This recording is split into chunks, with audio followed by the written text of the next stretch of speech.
দর্শক, রাত পোহালে জিম্বাবুয়ের বিপক্ষে মাঠে নামতে যাচ্ছে বাংলাদেশ ক্রিকেট দল।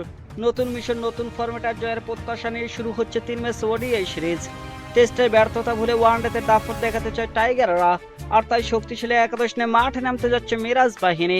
যদিও দলে একজন গুরুত্বপূর্ণ সদস্যকে মিস করতে পারে বাংলাদেশ ক্রিকেট দল। প্রথম ওয়ানডেতে কেমন হতে পারে টাইগারদের সেরা একাদশ, চলুন সেটা দেখে নেওয়া যাক এক নজরে। দর্শক, ইনিংসের শুরুতে দেখা যাবে তানজিদ হাসান তামিমকে।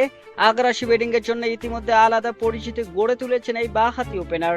তার সঙ্গী হিসেবে লড়াইটা হবে সৌম্য সরকার ও সাইফ হাসানের মধ্যে। সৌম্য এগিয়ে থাকলে সুযোগ পেতে পারেন সাইফ হাসানও। শেষ পর্যন্ত টিম ম্যানেজমেন্ট কোন পথে হাঁটে সেটাই এখন দেখার বিষয়। তবে সিরিজের প্রথম ওয়ানডেতে তানজিদ হাসান তামিম ও সৌম্য সরকারের ওপেনিং জুটি দেখার সম্ভাবনা সব থেকে বেশি। 3 নম্বরে থাকবেন অভিজ্ঞ নাজমুল হোসেন শান্ত, তিনি দলের অন্যতম ভরসার নাম। মিডল অর্ডার দলের মূল ভরসা থাকবে তৌহিদ হৃদয়ের ওপর।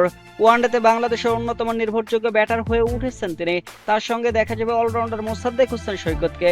প্রয়োজন হলে ইনিংস করার আবার শেষ দিকে দ্রুত রান তোলার দায়িত্ব নিতে পারবেন এই অলরাউন্ডার। ব্যাটিং এর পাশাপাশি কয়েক ওভারে স্পিন বোলিং এ দলের বাড়তি সুবিধা এনে দিতে পারবেন তিনি। অস্ট্রেলিয়া সিরিজের সেরা খেলোয়াড় জিম্বাবুয়ের বিপক্ষে নিচে সেরাটা দিবেন, সেটাই তো ভক্তদের প্রত্যাশা।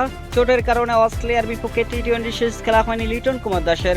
মাঠে নামতে পারেননি জিম্বাবুয়ের বিপক্ষে একমাত্র টেস্টেও। এদিকে জিম্বাবুয়ের বিপক্ষে সিরিজের প্রথম ওয়ানডেতে তার না থাকার সম্ভাবনা সব থেকে বেশি। ফলে wicket keeper batter Nurul Hasan Sohan সুযোগ পেতে যাচ্ছেন। সোহান নিশ্চিতভাবে এই সুযোগ কাজে লাগাতে মরিয়া হয়ে উঠবেন। দর্শক, অধিনায়ক হিসেবে নেতৃত্ব দেবেন মেহেদী হাসান মিরাজ। ব্যাটিং, বোলিং এবং নেতৃত্ব 3 বিভাগে গুরুত্বপূর্ণ দায়িত্ব থাকবে তার কাঁধে। স্পিন আক্রমণে মেহেদী হাসান মিরাজ ও সৈকতের সাথে থাকবেন রিশাদ হোসেন। লেগ স্পিনার ও গুগলির মিশেলে জিম্বাবুয়ের ব্যাটিং লাইনআপকে চাপে ফেলাই হবে তার মূল লক্ষ্য। বাঁহাতি স্পিনার তানভীর ইসলাম একাদশের জায়গা পাওয়ার দৌড়ে আছেন। পেস আক্রমণে নেতৃত্ব দেবেন অভিজ্ঞ মুস্তাফিজুর রহমান। তার কাঠারো বোলিং বৈচিত্র্য সবসময় প্রতিপক্ষের জন্য বড় ভয়ের কারণ। বাঁহাতি ফিজের সঙ্গে থাকবেন ডানহাতি তাসকিন আহমেদ, যার গতি ও আগ্রাসন বাংলাদেশকে এনে দিতে পারে বড় সাফল্য।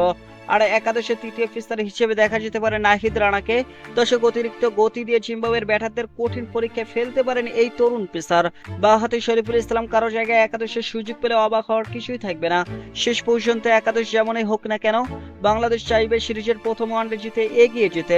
বাংলাদেশ জিম্বাবুয়ের প্রথম ওয়ানডে শুরু হবে আগামীকাল বাংলাদেশ সময় বেলা 1:30টায়।